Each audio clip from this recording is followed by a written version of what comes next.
नमस्ते बच्चों, YouTube online education में क्लास 10th में जो है एक चैप्टर चल रहा है आपका समांतर श्रेणी, जिसको हम अर्थमेटिक प्रोग्रेसिंग या एपी के नाम से जानते हैं। इसमें आपके वैसे एक्सरसाइज समाप्त हो चुकी है, लेकिन लास्ट एक्सरसाइज है, ये मोस्ट इम्पॉर्टेंट भी है और एग्ज़ाम के हिसाब से आपकी अति महत्वपूर्ण प्रश्नावली है। बहुविकल्पिक क्वेश्चन है इसमें, तो सामने सवाल के जवाब भी दिए गए हैं, तो ज़्यादा परेशानी का विषय नहीं है इसमें, तो आप ये भी कवर कर सकते हैं। जिसमें देखिए क्वेश्चन नंबर पहला क्या दे रहे हैं, देखिए बहुविकल्पिक प्रश्न है इसमें, यानी कहने का मतलब ऑप्शन वाले क्वेश्चन है।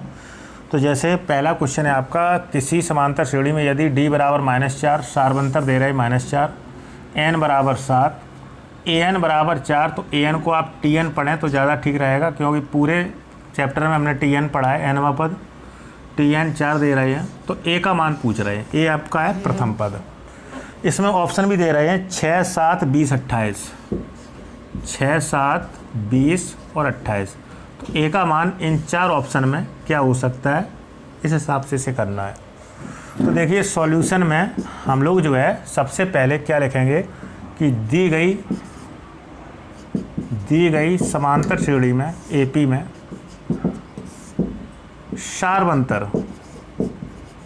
सार्वंतर को कॉमन डिफरेंस d कहते हैं, ये आपको -4 दिया है। n पदों की संख्या यानी पद संख्या, इसको n कहते हैं, n बराबर 7 दिया है, ठीक है। nवां पद को tn कहते हैं, ये आपको दिया है 4।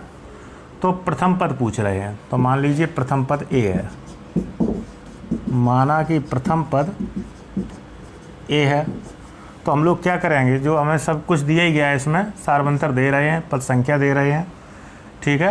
तो nवां पद का डायरेक्ट सूत्र लगाएं आप। तो nवां पद का सूत्र होता है a + n - 1 × d = 4। यहाँ पे a निकालना है, प्लस n का मान रखेंगे 7 - 1, d का मान -4 बराबर 4। तो a प्लस 7 में से 1 गया 6 गुणा -4 बराबर 4, और सॉल्व करने से तो a ± 6 चौकों 24 बराबर 4। 24 का ट्रांसफ़र कर दें, पक्षांतर कर दें, तो आपका आएगा a बराबर 4 + 24, a बराबर 28। तो जहाँ पे आपका 28 ऑप्शन दिया है, ये आपका सही होना चाहिए। तो ये काफ़ी सवाल सरल हैं, तो इनको जो है आप बहुत ध्यान से देखें, परीक्षा के उद्देश्य से काफ़ी जो है महत्वपूर्ण है, नोट करें इसे। इसी तरीके से आपका दूसरा क्वेश्चन है, बिल्कुल पहले क्वेश्चन नंबर जैसा है, फिर भी आप देखिए।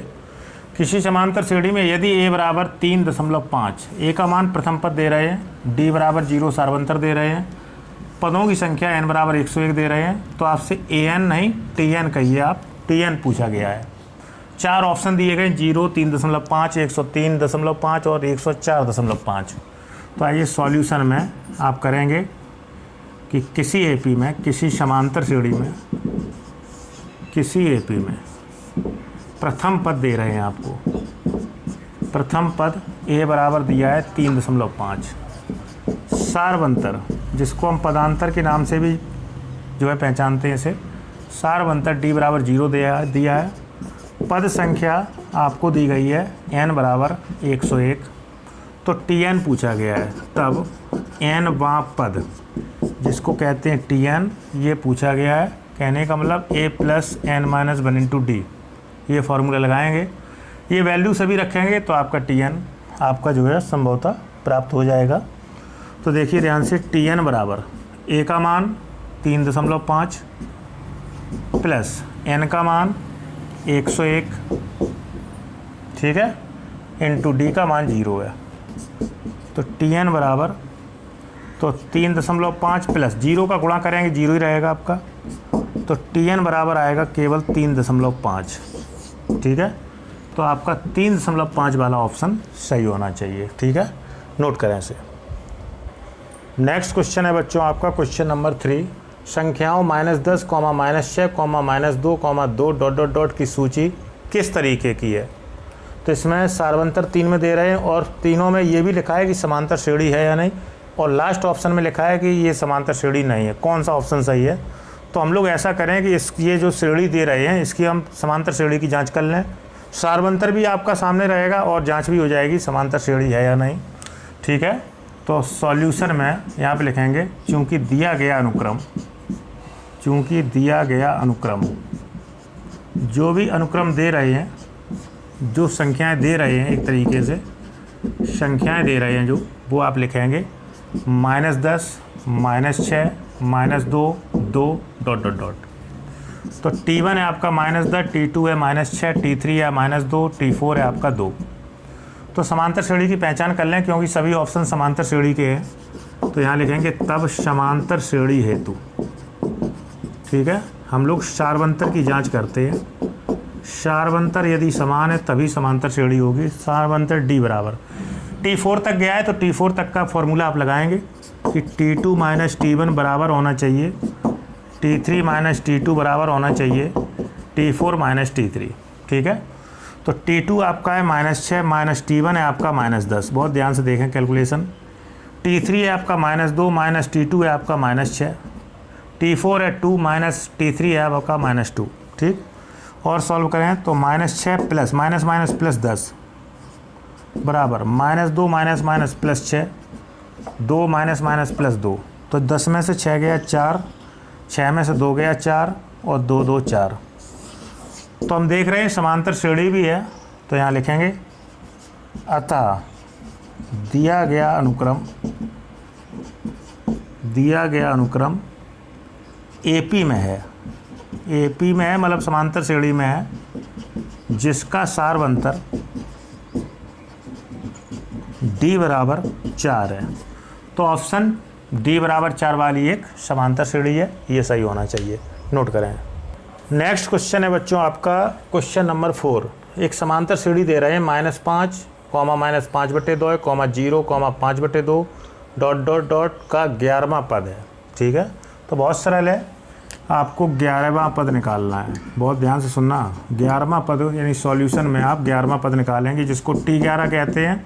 तो हमने लिखने का तरीका बताया, 1 D कम करके लिखेंगे तो A + 10D फॉर्मूला होगा इसका। तो सॉल्यूशन में यहाँ लिखेंगे दी गई AP, दी गई समांतर श्रेणी, आपको समांतर श्रेणी कौन दे रहे हैं -5, -5/2, 0, 5/2 ... ठीक, तो A और D निकाल लें आप, पर्याप्त है। तो प्रथम पद आपका होगा A बराबर -5। ठीक है, और सार्वंतर होगा आपका D = T2 - T1। तो D = T2 है आपका -5/2 T1 है आपका -5। इसे सॉल्व कर लेंगे तो D = -5/2 -+ 5। ठीक, 5 दूनी 10 सॉल्व कर लें तो -5 + 10/2। तो D बराबर आएगा 10 में से 5 गया 5/2। वैल्यू निकाल सकते हैं आप, A और D के मान रख देंगे। जैसे ही आप A और D के मान रखेंगे तो आपका T11 आना प्रारंभ हो जाएगा। ठीक है, फिर जो ऑप्शन होगा उसमें आप टिक लगा लेंगे, लेकिन सॉल्व करने के बाद। तो ये प्रक्रिया आप अपने घर से करेंगे होमवर्क में। ठीक है, नोट करें इसे। नेक्स्ट क्वेश्चन है बच्चों आपका क्वेश्चन नंबर 5। उस समांतर श्रेणी जिसका प्रथम पद -2 और सार्वंतर -2 है। ठीक है, दोनों ही -2 दे रहे हैं। तो सॉल्यूशन में आप लिखेंगे कि AP में समांतर श्रेणी में प्रथम पद दे रहे हैं A बराबर -2 तथा सार्वअंतर भी दे रहे हैं जिसको पदांतर कहते हैं D = -2 के प्रथम 4 पद लिखिए। यहाँ लिखेंगे तब समांतर श्रेणी के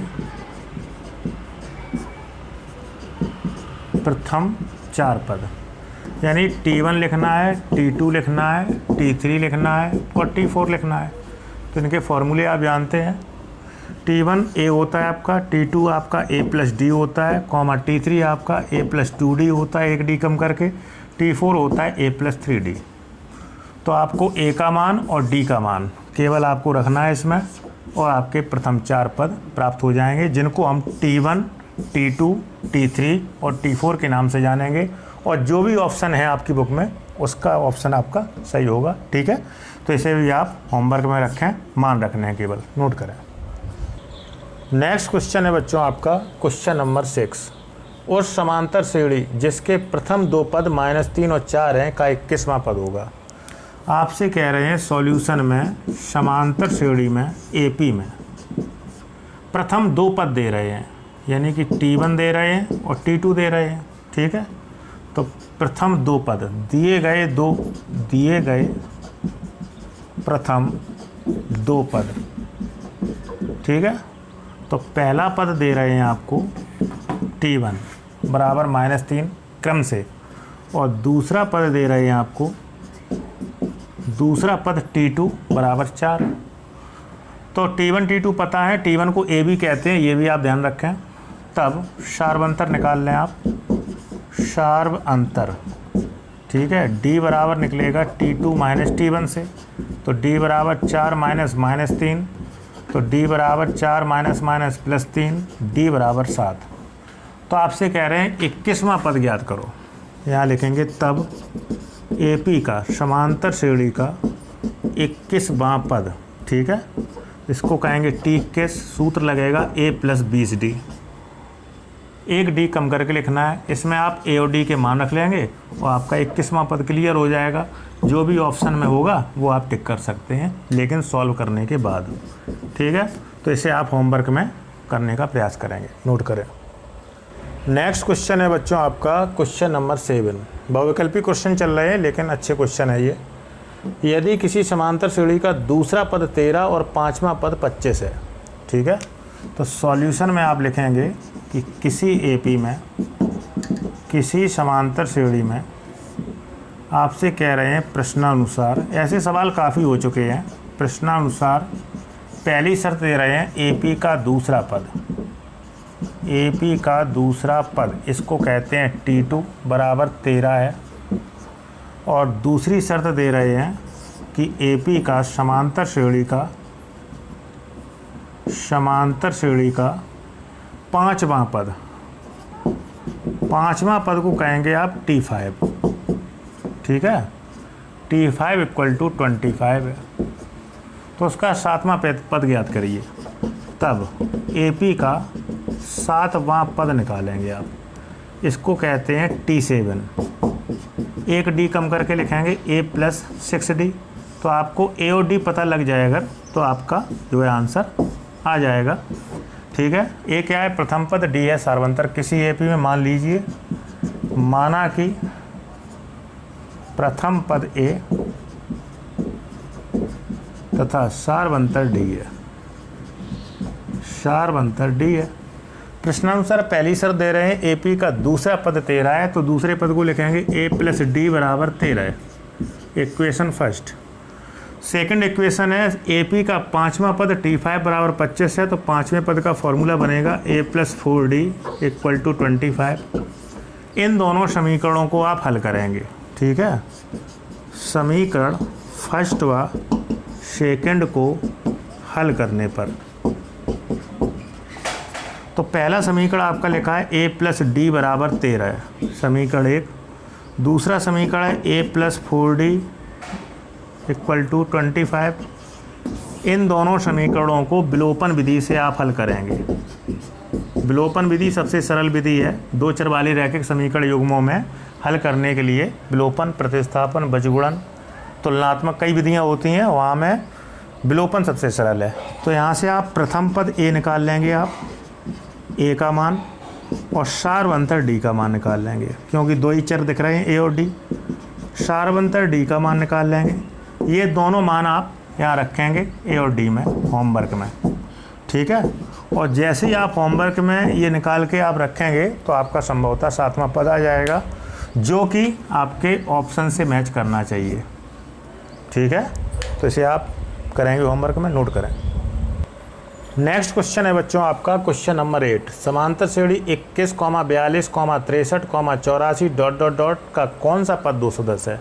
यानी सवाल ये कह रहा है कि ये सीरीज लिखी जाए, जो सीरीज आपके सामने दी गई है, तो कहीं ना कहीं 210 आएगा, तो कितने नंबर पे आ सकता है? ठीक है, तो सॉल्यूशन में यहाँ लिखेंगे चूँकि दी गई AP समांतर श्रेणी क्या दे रहे हैं, देखिए ध्यान से, 21, 42, 63, 84, डॉट डॉट डॉट। ठीक है, तो इसका ये पूछ रहे हैं आपसे कौन सा पद 210 है। तो पता ना होने पर आप मानेंगे माना कि nवां पद जिसको हम tn कहते हैं बराबर 210 होगा। ठीक है, ये मान के चले।